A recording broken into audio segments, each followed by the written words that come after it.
Welcome to the Indian Tech Icon Spotlight, where grit, growth, and game-changing ideas take the center stage. I'm Sheetal Acharya, and let's welcome our guest, Mr. Rahul Setia, where engineering precision meets growth and marketing vision. Hi, Rahul. Welcome to our show, and it's really a pleasure to have you with us today. Thank you so much, Sheetal. I'm also feeling privileged to have a discussion with you today. Wonderful, Rahul. So let's get into your journey. To begin with, could you share your career journey? You came from an engineering background, and how you got into marketing and sales. Okay. So I did my engineering from WCTM Gurgaon in 2011. I passed with honors, and after doing this degree, I was working as a SEO executive in one of the startups in New Delhi. And from there, I get the understanding of how Google algorithm works, how web development works. So it enticed me to go deeper into those roots and how marketing function works from the help of Google search engine. From there, my digital career growth has skyrocketed. So that's how I changed my career from doing the engineering into digital marketing. And if we talk about your career progression, you are at a leadership role at a very young age.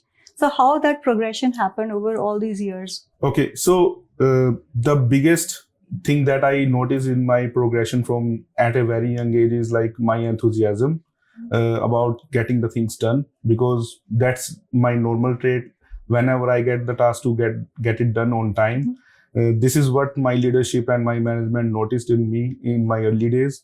That's why they have given me so much immense opportunities to take the challenges and go with those opportunities, and if I can perform or not.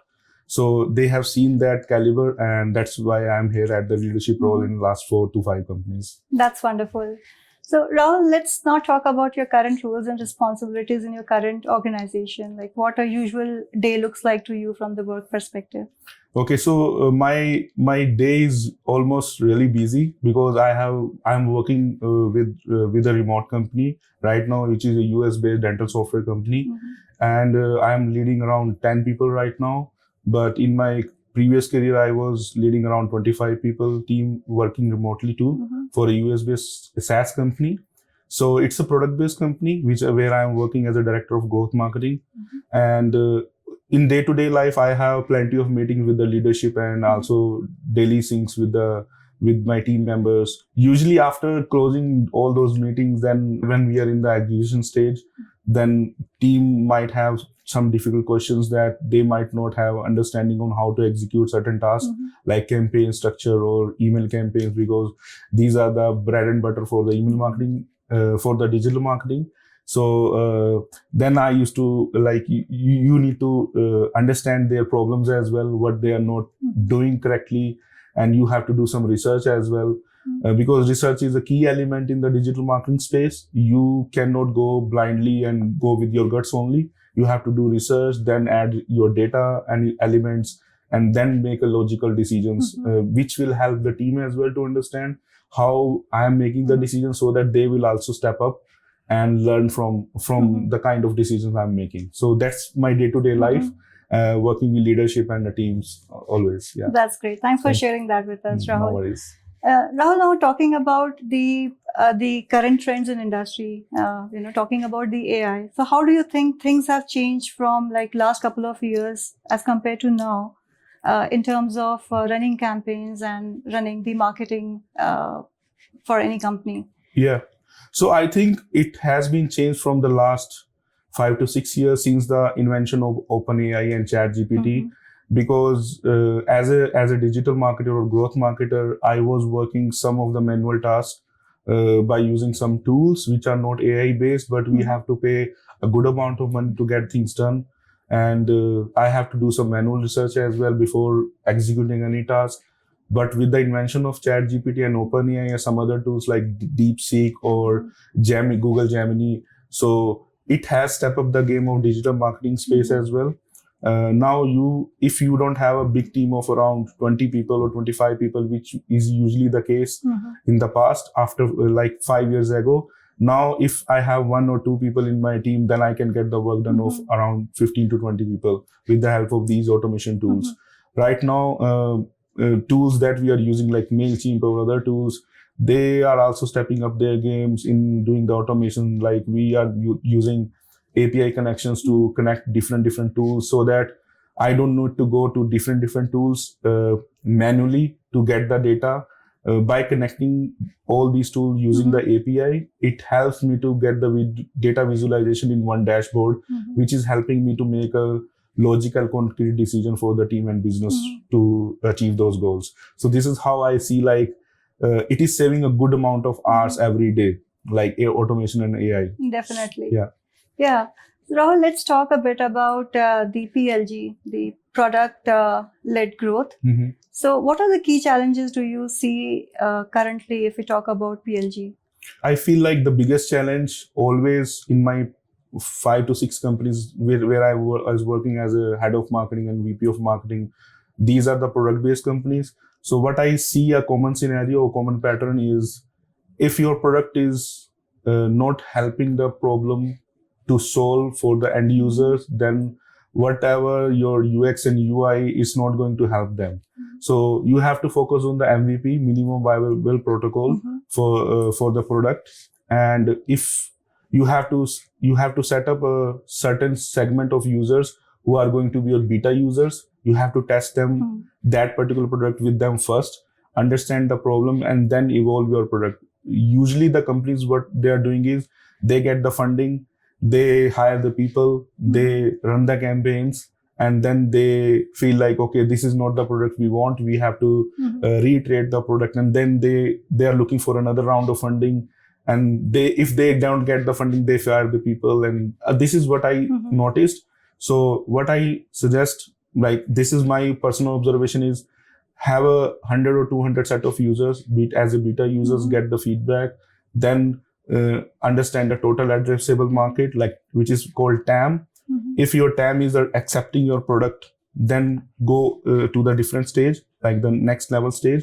Otherwise, fix the problems with the help of on-call engineers. Like, on-call engineers are the backbone of any product-led company. For example, if you are an end user and I'm a product seller, and if you are using my product and you are facing a lot of challenges, like, okay, my username is not working, I'm unable to post something, so who is going to solve? If we are taking, as a company, for solving your problem around 24 to 48 hours, maybe more than that, then we are not doing a great job here. We need to have the people like that's why we need to have on-call engineers on the team who are going to work 24 hours, like 12-hour shift, different night shift and day shift, so that whenever there is a problem from the end users, we are ready to solve them, like via chat support or via call support. Because I felt the same problem, because when I'm running campaigns, right away I have some issues with the campaigns, but that support is only available until 5 p.m. So it's a drawback. Like, what's the point of paying the money, right? So that's why PLG is very important, so that user retain for a longer period of time. No frustration has to be there. And this is the biggest pain point I have noticed based on the customer feedback, user survey feedbacks, and NPS score that we calculate to see how our product is doing. If it is less than 8, because there is a different scale, every company measures their product success. So sometimes there is a scale of 0 to 10, sometimes there is a scale of 0 to 100. So it should be more than 80 or it should be more than 8. So Rahul, yours is a very competitive field. All the time, you need to be on top of everything, running campaigns and all.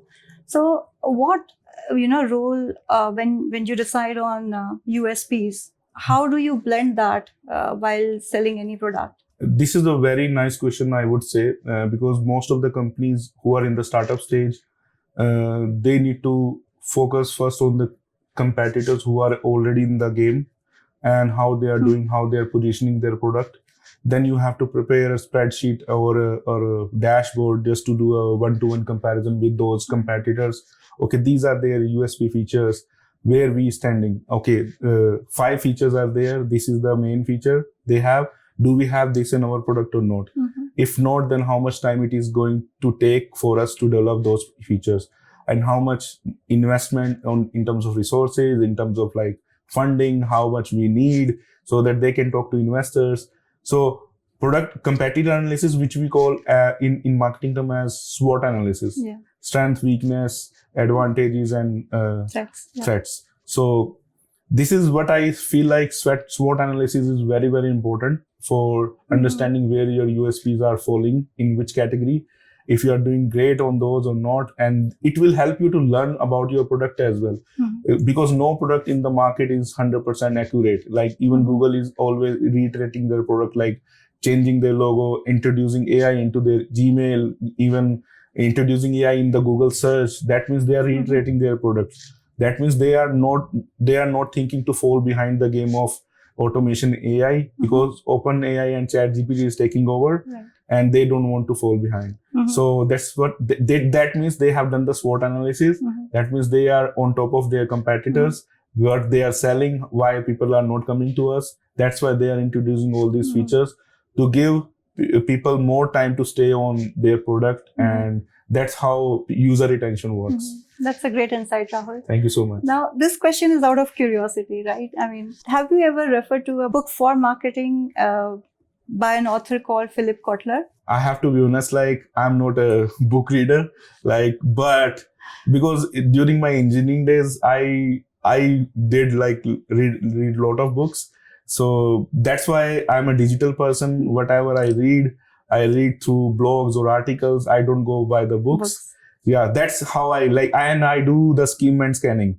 I don't go by word to word on the articles as well. Definitely. I think that matters most, right? The experience is something even I'm using ChatGPT in these things too, because if I have the PDF or I have the article, I upload to ChatGPT and ask ChatGPT to give me the summary of this book or article. What are the key takeaways? Because everyone has a limited amount of time, right? And if you are spending 30 minutes or 1 hour on a particular book or article, that doesn't mean like it is going to be good or not. So get a summary from ChatGPT and use it wisely. Definitely. No, thank you. That question, as I said, was out of curiosity because I used to read that during my marketing MBA days. So that used to be called as the Bible for marketing, and I'm completely aligned on that. That it needs to be like hands-on experience. It's not just the bookish knowledge that one should have. Yeah. Thank you so much for also letting me know about the book. I will get the name after this interview. I don't think you need that. Thank you. So I mean, it's thank you for sharing all these insights, Rahul. Now, we talked about your role, we talked about the challenges in PLG, and I know overall about marketing and campaigning. Let's talk a bit about your team. I believe you have team in North America. You travel to US. Yes. So how challenging it is to collaborate with your team members, or what are the ways you manage the conflicts, if at all, in your team? Since the inception of COVID, I am working remotely. And from the last 4 years, I was working with the remote teams as well, and especially in the North America. And after moving to Canada, when I went to US, then I get to interact with my team. But before that, I was only working with them via Gmeet or Zoom meeting and Microsoft Meets, which is not building the rapport with the team. And but as a director, you don't show this to the team. Okay, I don't have any rapport with you guys. Just get the things done. This is not the right kind of leadership, I feel like. So what I used to do is I used to have daily work sessions with them, which is not the fruitful way of understanding what kind of people they are as a human being, because everyone has a different trait or different thought process. So you have to understand them if you want to utilize them perfectly in your team. So what I did is I set up a 30-minute recurring meeting every week with each individual in my team. And this meeting is solely only for their personal issues, and if they have any issues with me or anyone in the team, and if they are facing any personal challenges which is not helping them to move forward in their day-to-day task, that 30 minutes is only for them. Doing the pep talk, how they feel comfortable, how they feel connected with me. And once I started doing this exercise, people start believing in this bond with the director. They are not thinking, okay, Rahul is, do I need to talk to Rahul about this or not? They are directly DMing me, Rahul, I want to talk to you. Can we have a 30-minute session, which we usually do, which is really, really good. Like, they are building a trust on me. and because of that 30-minute session that I set up. So it's a like game changer exercise for me as a team management. Definitely. So that's what I say, like this is how you manage the conflict between the team and how they are thinking about you as a director or as a company. So as a leader, you're always approachable for your team. Yeah. That's a wonderful trait, I would say. So Rahul, now let's talk a bit about, now we're talking about leadership. So let's talk a bit about what according to you are the core skills that any leader should have to lead his team? First of all, the biggest trait I will say is the leader has to trust the team members. They don't need to think, okay, if he or she can do this task or not. You have to show confidence in them. You just need to supervise, but without showing them, okay, you are supervising it. Because if you are showing them, okay, you are supervising this and that, then they might feel uncomfortable. You just need to tell them with full confidence, okay, do your job. Let's see what is going to be the output. That's the kind of attitude you need to have as a leader. And secondly, if I say like you don't need to do the micromanagement with the team members specifically, why? Because if they think like, okay, I'm not allowed to do out of the work, out of the box thinking, and if I'm not good in doing this, then how I'm going to do this particular exercise? So then I have to do the spoon feeding, this and that. They are not going to feel comfortable about that. Definitely. So as a leader, you don't need to do the micromanagement. That's the second thing I would suggest. So these are the two important, I always believe, to carry forward as a leader from the last many years that I'm doing. And I'm learning from my leaders as well. Like, okay, where I'm not doing certain thing correct, how I can fine tune. So I'm always good at getting the feedback. Like you don't need to take the feedback to your heart. You just need to take the feedback and react accordingly.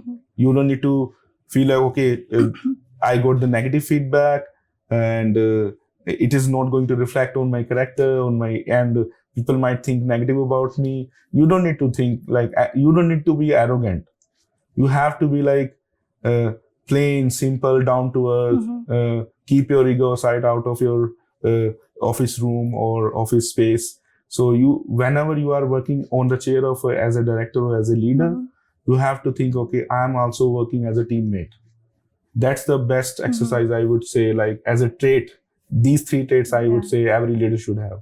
And that's again a really wonderful kind of takeaway for any emerging leader. Thank you. Thank you so much for sharing that, Rahul. Now, Rahul, let's talk a bit about, your early days. We would like to know more about like your hometown where you were born and how was your childhood and what are the qualities from your childhood or memories that you still carry with you or values in your professional life? I am coming basically from northern part of India and the city name is Kathal, which is a part of Haryana state. I was from a middle family, but I don't want to be in that situation for the whole life. So what I did is I learned from my father, like whatever you have, just appreciate that and accept that. Don't complain about that. If you are complaining what is given by the God to you, then God is not going to help you further. So this is the natural trait I got from my father. And from there, I did my engineering and then the life changed from there because there is no engineer in my whole family. So that's what I felt like, okay, this is the only way I want to change my future. And from there, I'm in Canada now. And if you say like, what are the other things I learned from my childhood is, you don't need to give up. You don't need to give up to the situation you are in your family. You have to feel like, okay, I'm the only one who is going to take care of my family. Then you have to behave like a leader. Like I was born leader because of my father's help, because he told me like, this is the life. This is how you have to carry. No one is going to come and help you. You are the only one who is going to change your life and career. So that is the thing I always remember. And till now, I always remember those words with me. Those are wonderful values. Thank you. Now, Rahul, let's talk a bit about your current family. I mean, your family, immediate family who is living with you right now in Canada. You talked about your parents also. Yeah. So let's talk a bit about your wife, your kids. Okay. So right now in Canada, I'm living with my wife and my two kids, and one of them is newborn, another one is 7 years old. Congratulations. Thank you so much. And my mother already visited Canada twice, but she's still in India, and she's going to come back to Canada again. I have lost my father a few years ago. Oh, I'm so sorry. Yeah. So, but he's in my heart always. Definitely. So it's a good gesture for me. I always carry for my father. Like you don't need to feel alone. Like I don't have father. Like this and that. So these are the things that I will say. Like this is my current family. My wife is a master's in computer science too, and she's also very supportive in every sense. Like whenever there are ups and downs in life, she's there to support me because I don't have an immediate family member here. She is the family now to me. Definitely. Yeah. And thank you so much, Rahul, for sharing all the wonderful insights from your professional journey, sharing us about your, early days, about your parents, what they taught you, and about your family. Now, we are nearing the end of our wonderful conversation. So at the end, we have a round called as the rapid fire round, where I'm going to ask you some questions and I would be expecting some quick answers from you. Sure, I will definitely try to give them on spot. Okay, so Rahul, are you ready for the rapid fire round? Sure, go ahead, please. Okay, so your first question. You are stuck in an elevator with a client. What's your go-to small talk? Okay. So I will start with what kind of coffee you had this morning and did you like it or not? Okay. Yeah. That's good. Next question. Would you rather give up email or LinkedIn for a week? LinkedIn. Okay. That's good. Next question. PLG or sales led? What's your default go-to? PLG. Okay. Next question. Favorite movie? Hum Dil De Chuke Sanam. A nice one. Favorite song? I have plenty of songs, but there is a song from Rahat Fateh Ali Khan, Tenu Samjhawa Ki. Beautiful song. Thank you so much. And the last question. Your favorite vacation destination? Well, Canada is so beautiful, but during my after marriage, I went to Maldives. So it's a very beautiful place to go for vacations. Would you like to go back again to revive definitely. those memories? Yeah. I would recommend you to go as well. Definitely. Thank you so much, Rahul. It's been wonderful talking with you. And thank you for sharing all the wonderful insights. And we wish you continued success. Thank you so much, Seetal.